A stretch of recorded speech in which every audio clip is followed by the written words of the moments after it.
श्रावण का कितना महत्व है जरा ध्यान दें। माता सती माता प्रसूति से कहती हैं कि शिव की आराधना करो। अब क्या करा जाए? लोग पूछते हैं सावन का महीना इतना प्रिय क्यों शंकर जी को? पूरी कथा का स्मरण है, आज की पूरी कथा उसी पर चलिए। सावन का सोमवार क्यों प्रिय है, सावन का महीना क्यों प्रिय, उसी पर पूरी कथा। पूरी प्रियता कैसे? प्रसूति से कहा आप शिव की आराधना करो।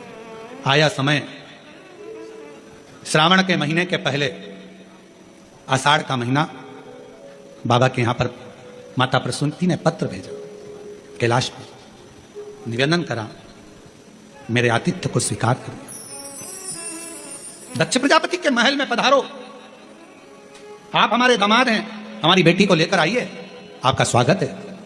शंकर भगवान तो नेत्र बंद कर बैठे हुए थे, उनका ध्यान नहीं गया कि मुझे पत्र किसने दिया। अपनी बात किसके माध्यम से पहुंचा रहे हो वो भी सोचना पड़ता है। बहुत ध्यान देना महाराज इस बात के लिए। दो तीन तरह के व्यक्ति होते हैं। कोई ऊंचे पद पर बैठा हुआ व्यक्ति है और उस तक अपनी बातों को पहुंचाना है, तो एक व्यक्ति होता है लाओ मैं तुम्हारी बात पहुंचा दूंगा, मैं तुम्हारी बात वहां तक पहुंचा दूंगा, अभी पहुंचा दूंगा, तुम चिंता मत करो। दूसरा कहता है हाँ उनसे हमारी रिश्तेदारी है परंतु हम प्रयास करेंगे आपकी बात पहुंचाने का। और तीसरा व्यक्ति होता है वो तो मेरा दोस्त है, मैं अपनी बात को तुरंत कह दूंगा। तीन तरह के लोग। अब आप अपनी बात शंकर जी तक कैसे पहुंचाएंगे ये आपके ऊपर निर्भर करता है। माता प्रसूति ने देवऋषि नारद से पत्र भेजा, भगवान शंकर ने नेत्र नहीं खोले। माता प्रसूति ने फिर पत्र पहुंचाया दक्ष प्रजापति के सेवादारों से, शिव ने नेत्र नहीं खोले। अब माता प्रसूति पत्र लेकर गई, शिव जी नेत्र बंद कर बैठे थे और माता प्रसूति ने वो पत्र देव ऋषि नारद को नहीं, किसी गण को नहीं, सीधे नंदी को जाकर देना चाहा। पर नंदी तो पत्र लिए नहीं, तो नंदी के कान में माता प्रसूति ने कह दिया मेरे शंकर भगवान को, मेरे दामाद को आप मेरे घर पर लेकर आओ, मेरे घर। नंदी ने सुना और नंदी ने सुनते से प्रसूति तो चली गई। आज शंकर भगवान नंदी पर विराजमान मां सती के साथ भ्रमण के लिए निकले थे, भ्रमण के लिए निकले थे और भगवान नंदी ने कह दिया आज का भ्रमण प्रभु मेरे मन है आपके ससुर के घर चलना चाहिए। शिव जी मुस्कुराकर बोले तूने ही श्राप दिया है उनका सिर कटने का और तू ही वहां ले जा रहा है, और तुम्ही ने दर्द दिया है तुम्ही दबा देगा, तुम्ही ने श्राप दिया और तुम्ही लेकर जा रहे हो। हाँ प्रभु मेरा मन है, चलो। श्रावण का प्रथम दिन भगवान देवाधिदेव महादेव अपने ससुराल आए। प्रसूति मां ने रंगोली डाली है, सत्कार करा है, बंदरवाल सजाए हैं शिव के आगमन के लिए। प्रसूति जैसे ही आगमन के लिए सत्कार के लिए इतना ताम झाम लगाई, माता सती को लगा हमेशा मेरी बहन आती थी उनका सत्कार होता था, उनके पतियों का सम्मान होता था, पर पहली बार मेरे पति का सम्मान इतना हो रहा, मेरे पति का समझ नहीं आया, इतना आदर इतना सम्मान। ओहो समझ में आ गया।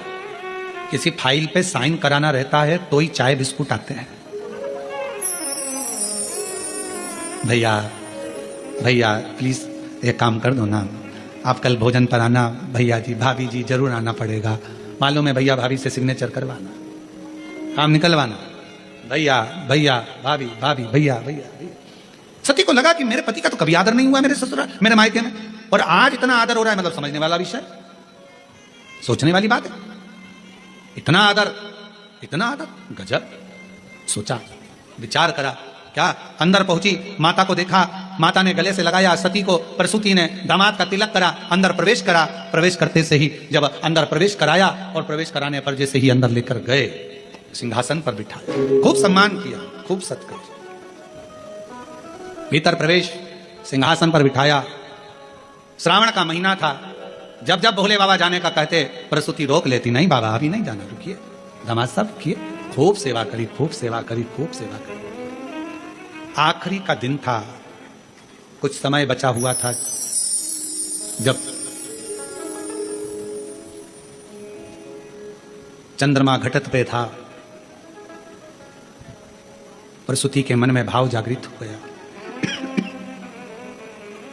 सती से पूछा बेटा तेरे पिता के शीश कटना है, क्या करूं तू बता।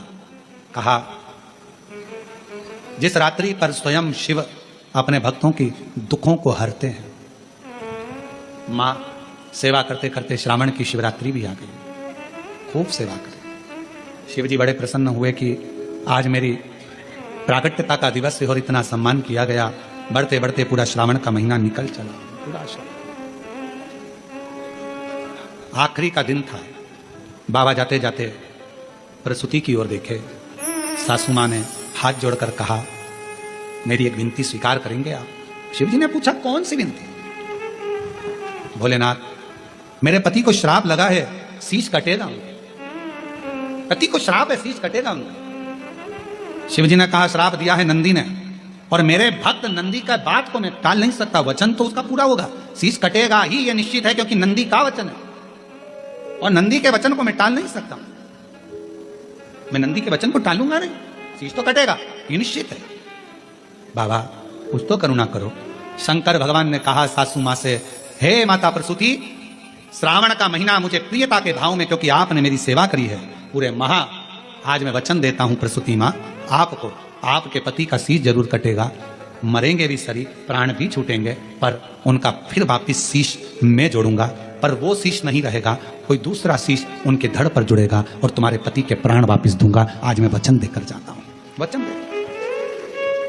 शिव महापुराण की कथा कहती है, श्रावण का महीना शिव जी को इसलिए प्रिय है क्योंकि उनके जहां आदर नहीं होता था, सम्मान नहीं होता था, सत्कार नहीं होता था, उस स्थान पर भी भगवान दक्ष प्रजापति के घर पर 1 महीने तक आदर सम्मान सत्कार हुआ। शिव जी ने वर दे दिया, जिसके घर में भले मुझे रखने की जगह ना हो, जिसके घर में मुझे पूजने की भी जगह ना हो, अगर श्रावण के महीने में कोई दिल से मुझे पुकारेगा, हृदय से मेरे को नाम लेकर पुकारेगा, मेरा उच्चारण करेगा, पूजन करेगा, आराधना करेगा, 1 लोटा जल श्रावण के महीने में अगर समर्पित करेगा, तो शिव कहते हैं, जैसे मैंने अपने सास के, मेरे दक्ष प्रजापति को जैसे मैंने पुनः जीवित किया है, शिव जी कहते हैं मैं उसको धान्य वैभव संपदा से परिपूर्ण कर दूंगा। ये मेरा वचन है, ये मेरा वचन। हे प्रसूति मां, ये श्रावण का महीना जिसमें तुमने मेरी आदर करा, सम्मान करा, सत्कार करा, संसार का मनुष्य इस श्रावण के महीने में मुझे जल अर्पण कर मनवांछित फल की कामना कर फल की प्राप्ति कर सके। श्रावण के